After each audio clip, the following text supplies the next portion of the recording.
So this is my reaction and ratings from the first Lions test against New Zealand. So the first thing to say is the match finished 30-15, which is a convincing win for the All Blacks. And this roughly matched my prediction, which was 27-19. So I'm very happy with my prediction. But before the match, I was starting to think, just before it kicked off, I was starting to think the Lions actually had a good chance to win. But in the end, it turned out as many had predicted. Starting with the front row, Mako Vunipola carried effectively throughout the game, but overall had little impact, which leads me to give him a 6 out of 10 for a solid performance. Jamie George was very stable throughout the game in both the scrum and the lineouts. His consistency with lineout throwing has been a key factor in why he was selected as the test starting hooker, and I don't think he messed up any throws during the game, so I have to give him a 7 out of 10 for a solid performance.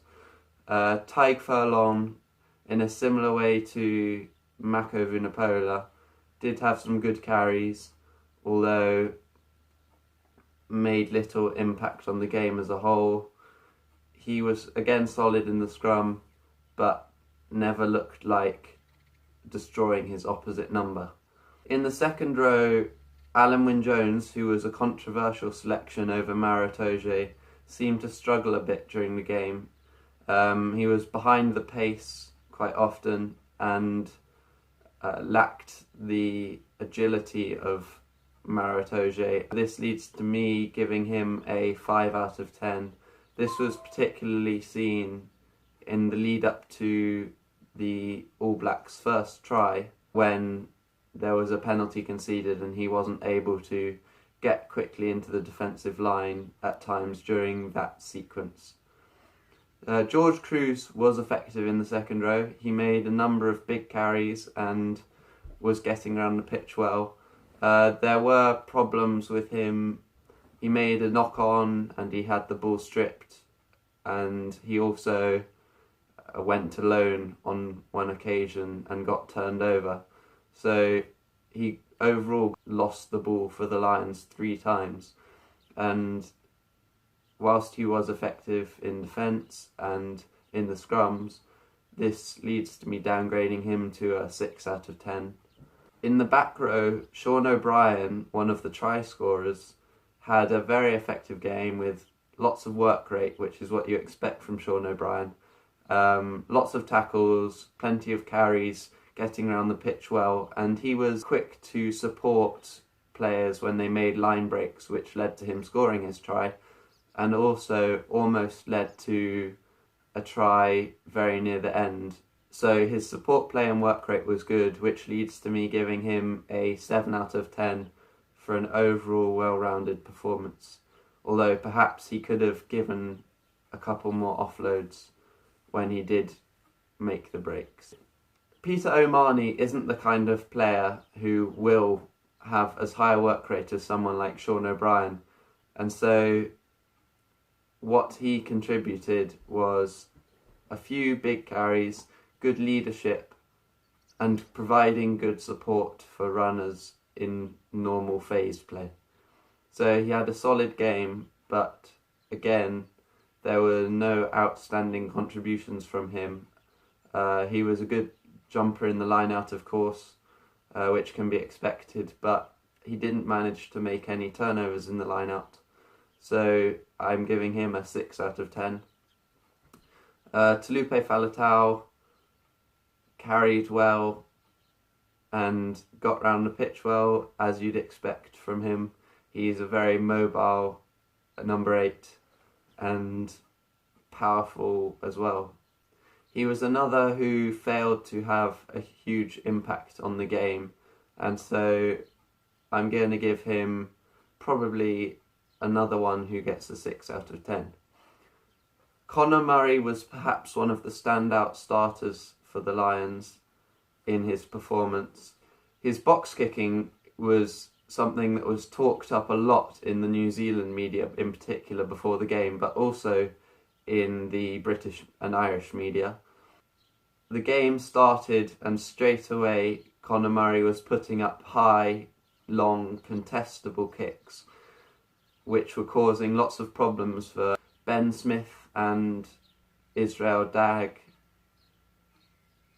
due to competition from players like Elliot Daly and Anthony Watson, who were chasing them hard.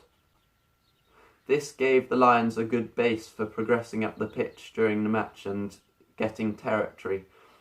He was also quick to rucks and got the Lions moving, and so I think his performance was one of the top ones. So I'm going to give him an 8 out of 10 for his performance, which was very solid. At 10, Owen Farrell had a solid performance. There was a few good clearing kicks. He scored a few penalties, and there was a very good cross-field kick when they had a penalty advantage, which Elliot Daly managed to gather and almost led to a try. He did have a good effect on the game, although he also missed a conversion. I have to say, the number of penalties the Lions decided to kick to the corner did surprise me, and so that's perhaps where my prediction differed from the outcome of the game.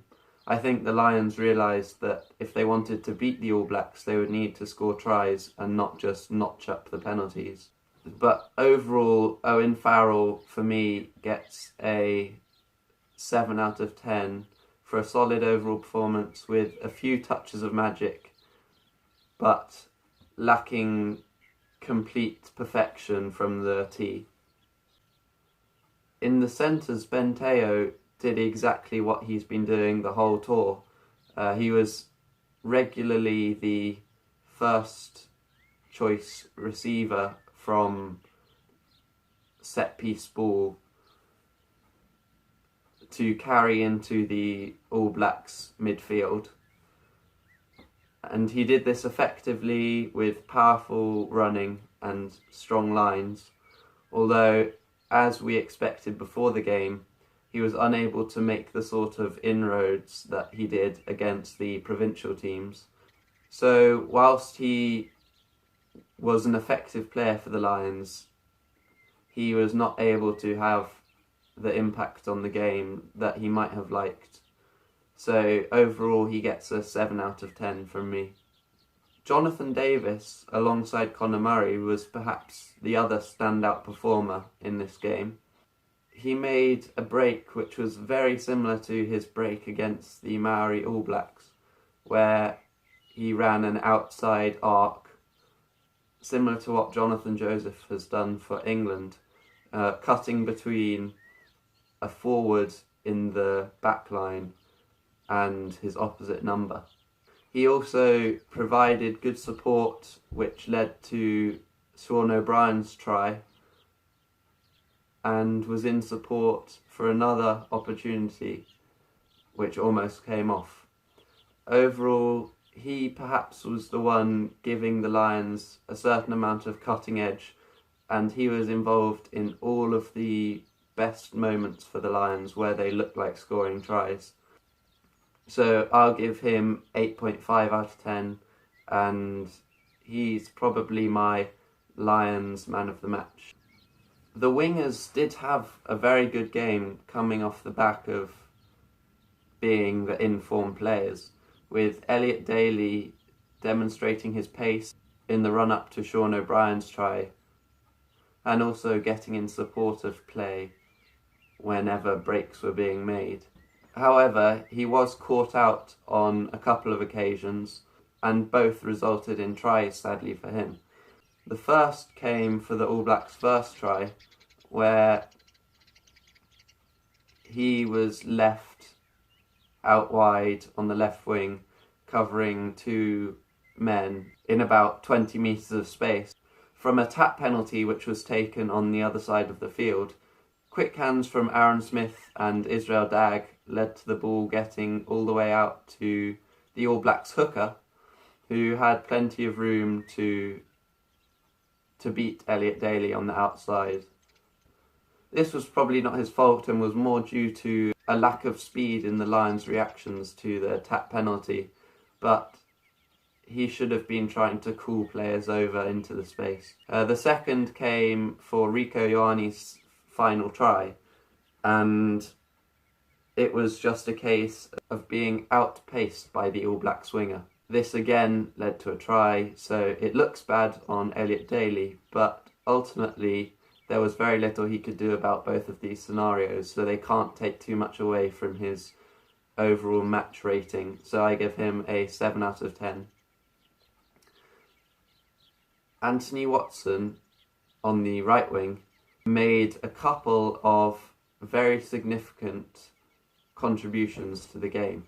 The first was a try-saving catch where he leapt up off the ground to intercept a chipped kick by Beauden Barrett. And not only did he stop the try, he also managed to call for a mark and then clear deep towards the halfway line from his own 5-metre line. So this was a very significant contribution. Later in the game, Liam Williams opened up the field for him and he beat 3 men in a counter-attacking run from his own half, ending up near the All Blacks 22. Sadly, nothing ended up coming from the break, but it showed his skill and speed, and throughout the match he always looked dangerous whenever the Lions could get the ball to him. Sadly, there was a bit of inaccuracy in getting the ball to him, so we maybe didn't see as much of him as we would have liked to. Liam Williams had a good game which vindicated Warren Gatland's decision to start him over Lee Halfpenny. He definitely provided a lot more danger in attack and ended up being just as solid as Lee Halfpenny would have done in defence. Liam Williams made a number of good breaks, including the one I mentioned, which gave Anthony Watson the opportunity to have a run. And overall, a solid performance earns him a 7 out of 10. So the back three all get 7 out of 10s, which I think shows that Warren Gatland made a good decision with choosing to bring in Elliot Daly and Liam Williams. The bench players came on at a variety of times. Maro Itoje was the first to come on for Alan Wynne-Jones in around the 50th minute, and he had a very large impact when he came on. Not only was he more dynamic around the pitch and getting to rucks to disrupt the opposition's ball as well as securing Lions' ball, he also managed to turn over a New Zealand line-out, which was 5 metres from the Lions' line, to get the Lions out of a sticky situation. So he had a very good impact on the match when he came on. The front row substitutions didn't exactly change the game, but they all had solid performances. Ken Owens managed to complete all of his line-out throws, while Carl Sinclair was a destructive influence on the match when he came on. There was one particular scenario where he managed to take the ball and carry for a number of metres before bouncing off Aaron Cruden near to the halfway line, and it shows why there's excitement surrounding him. Johnny Sexton came on for Ben Teo and went into number 10, with Owen Farrell moving to 12.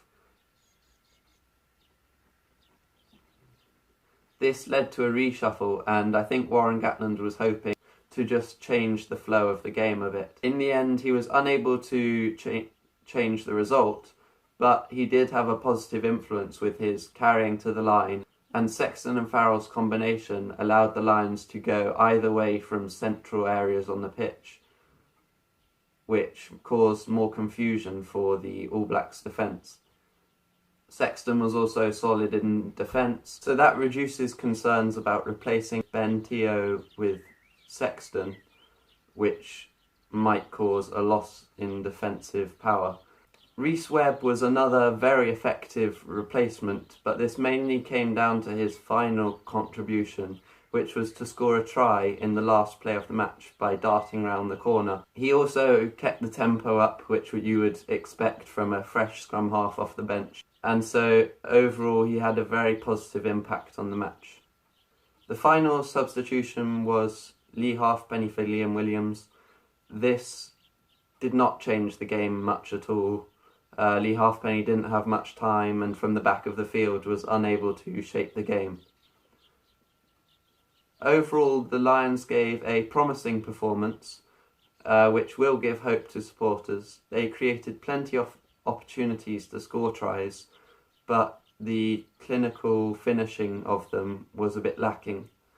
Also, just good to see them score a length of the field try in Sean O'Brien's score. This will go down as one of the highlights in the tour probably, with it all starting from Liam Williams breaking from 10 metres from his own line to the halfway line, and no breakdowns all the way to Sean O'Brien's score. It's obviously going to be very tough for the Lions to win the series now, as no Lions team have ever won 2 consecutive matches in New Zealand, but we'll certainly be looking forward to the rest of the series. Thank you for watching.